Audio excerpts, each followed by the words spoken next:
I'm Daisy. And I'm Terri. And this is the Monday Mindset Podcast, where we share things of interest to us and hopefully to you.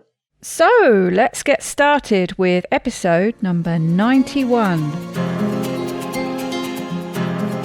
This week, it's Daisy's turn to share something with us. Daisy, what do you have? Well, Terri, this week I started in a different way to the way I normally start with my approach to finding something for this episode. This is a technique that was mentioned to me by somebody in the dog walking park. I shouldn't really call it a dog walking park. It's a park that people go to, but it is predominantly used by people who walk their dogs.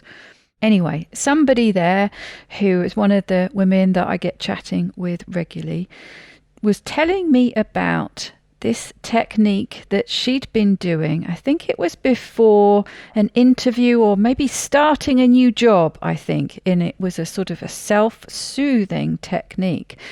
And I said, well, this is interesting. What was the name of it again? I'm going to go home and Google that because it would be something handy to share with Terri. So, the technique in question is called self-havening.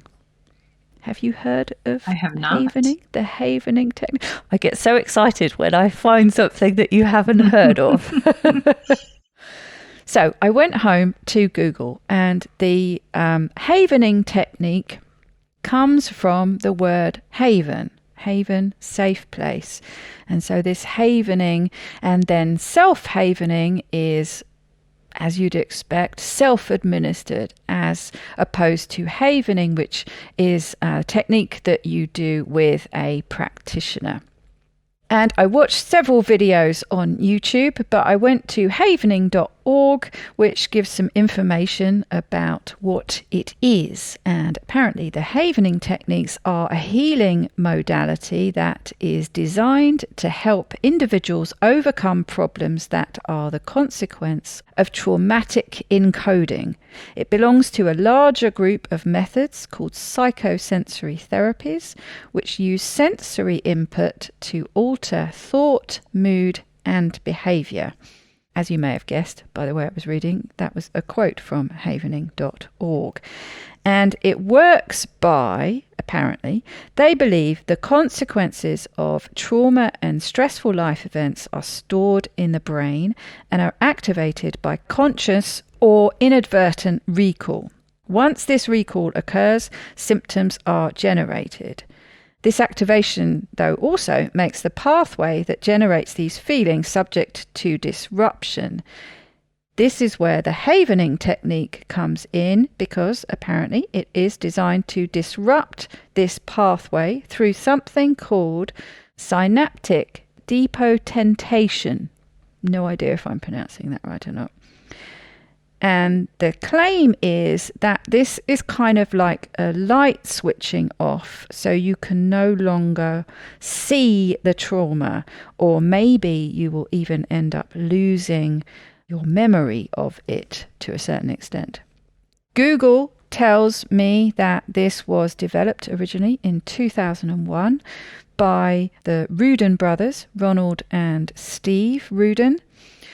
And apparently the havening touch claims to elicit delta brainwaves, which will down-regulate emotional stress and anxiety. And it apparently acts directly on receptors in the brain where trauma is believed to be stored. When done with a practitioner, they seem to, and this is, I watched some videos, there's a bit of a sort of promo video, which, to be perfectly honest, I found a little bit nauseating, but it gives you the idea of what they're doing. And the practitioner asks you to imagine the traumatic event, and you have to grade it from 0 to 10.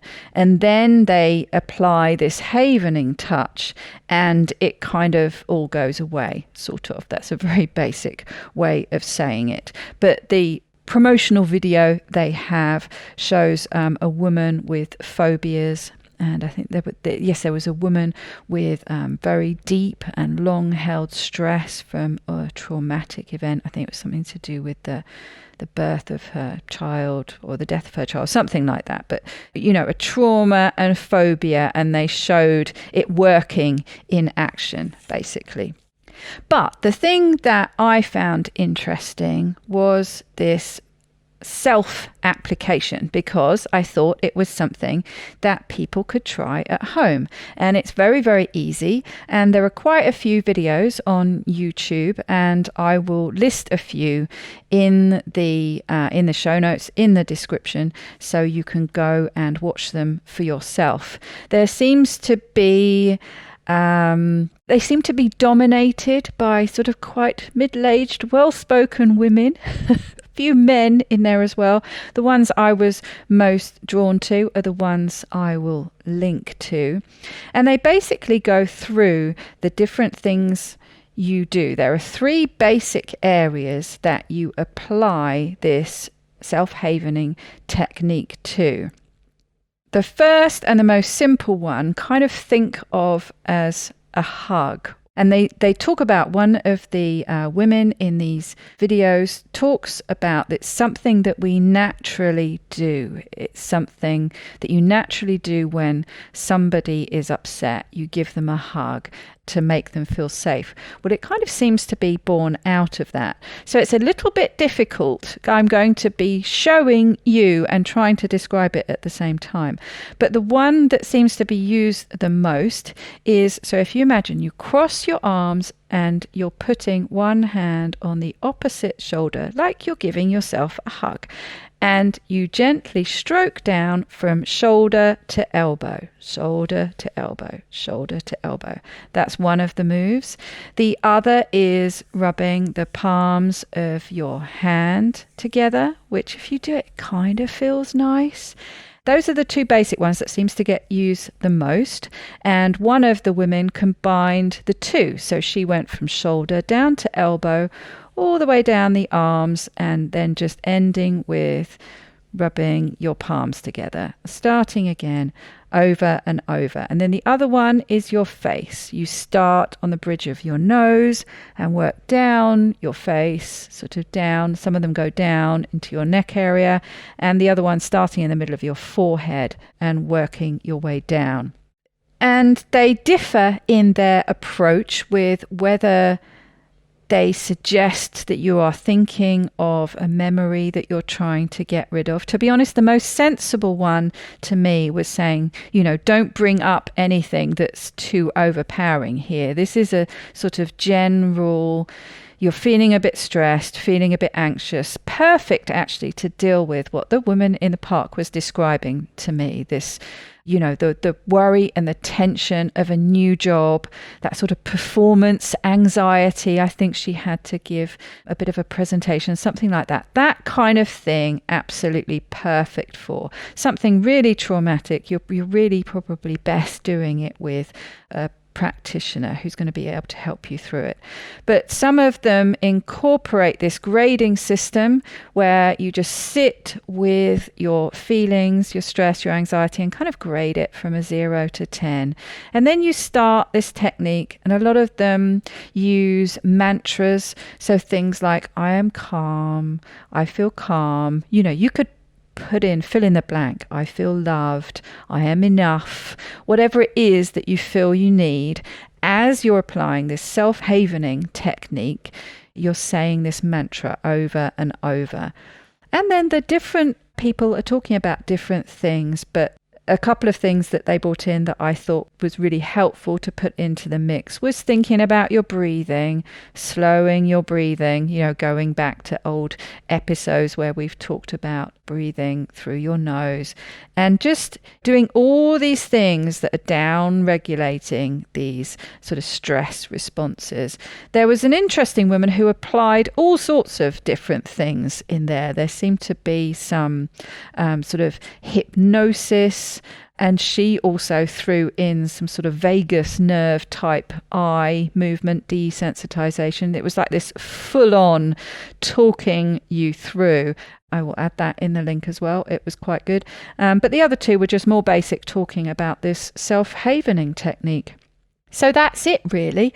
I know I've sort of stumbled around my notes a bit there, but it was really, I guess, something that potentially you could do that will sort of harness that soothing power of a hug, that sort of, harking back to that, like I say, those sort of soothing movements that somebody has done to you, when you're feeling upset about something. It felt like quite a good potential thing that you could put into practice to self-soothe, either at the end of an anxious day or at the beginning, like the woman in the dog park was telling me about, that she was trying to soothe herself before she went off to a potentially stressful day. So there you have it. Self-havening technique, or kind of give yourself a hug, as I like to call it.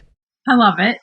And it made me think of lots of things as you were describing it. But as you were going through, and obviously you and I can see each other while we're recording this, and the listeners can't, but, putting your hands on the opposite shoulder and rubbing down the arms or on the face made me think of something that I had learned from Marissa Peer. You and I have talked about her before. She talks about, in calming ourselves, something that we naturally do is we might rub our face. You might see someone before they're going into an important meeting, running their fingers and thumb along the sides of their mouth. And part of this is because our vagus nerve has connections there and in our throat and our neck. So, the rubbing there. So it made me automatically think of that when you were talking. And then it made me think about a device. And I thought, I wonder if this is connected. And I don't know that it is, but there's a device that some people use for pain and anxiety and post-traumatic stress relief. I'm really curious if it does something similar, because it's like little electrodes. And the one that I've used before, you clip it onto your ears. Almost like a clip-on earring, but you clip it onto your ears and you feel a little bit of the pulse there. But what it does is it interrupts and changes the brain wave so that that traumatic thing or that thing that you perseverate on or that craving that you have, it interrupts it so that you don't have that activation going. Instead, you have a calming effect. Yeah, interesting. So I love the idea that you could do this without buying a $500 or $300 device, that really just through the self-havening that you could bring about that response. Well, it makes sense, because that was something that I mentioned at the beginning, wasn't it? About disrupting this pathway. And they describe it as, turning the light switch off in a room on that memory, on that feeling. By doing this, it does something that just disrupts that pathway. So it sounds, doesn't it, like it's along the same train of thought. It just seems so easy. And as soon as I started trying some of them, I hope people at home, as you're, nobody's going to think you're weird.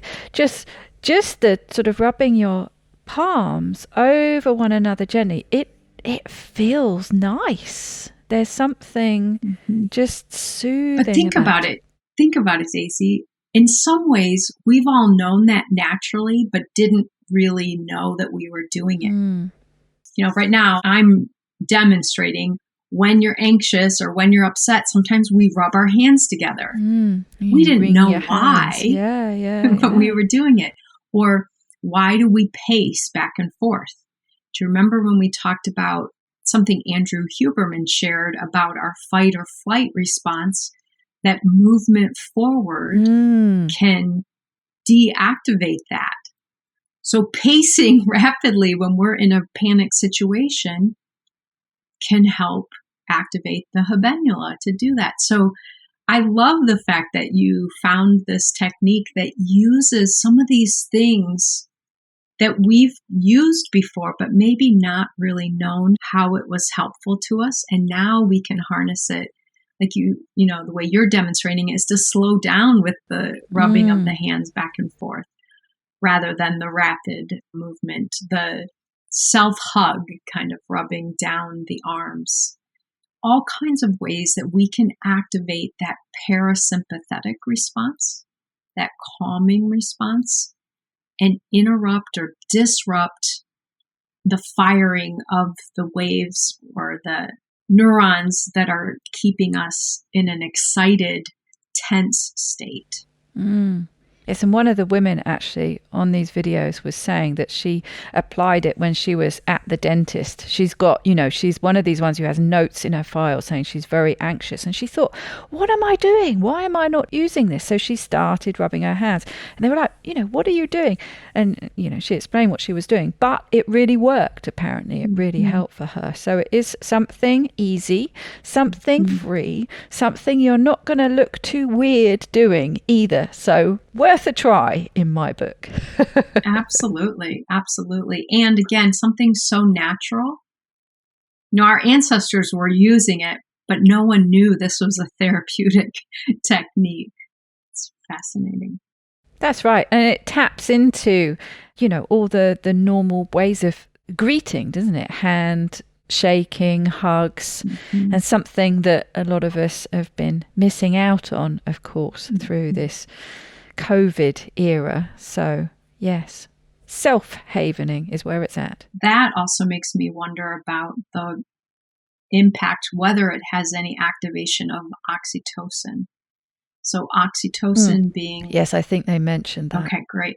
So that being that hormone that we get during an embrace. When a mother is breastfeeding, there's oxytocin released. When a woman has a baby, there's oxytocin released. During physical intimacy, there's oxytocin release. It's a calming, soothing hormone. And so who knew that we could activate that even if we aren't able to hug someone else or be in physical contact? So great piece of information. Amazing what you learn walking your dogs. That's right. That's right. Well, I think this is a great topic. Obviously, it's right up my alley. I'm so excited that you found something cool to teach me. So now I can connect this with other pieces of information and help people to use this more. And I hope everyone has a great week. Have a wonderful week.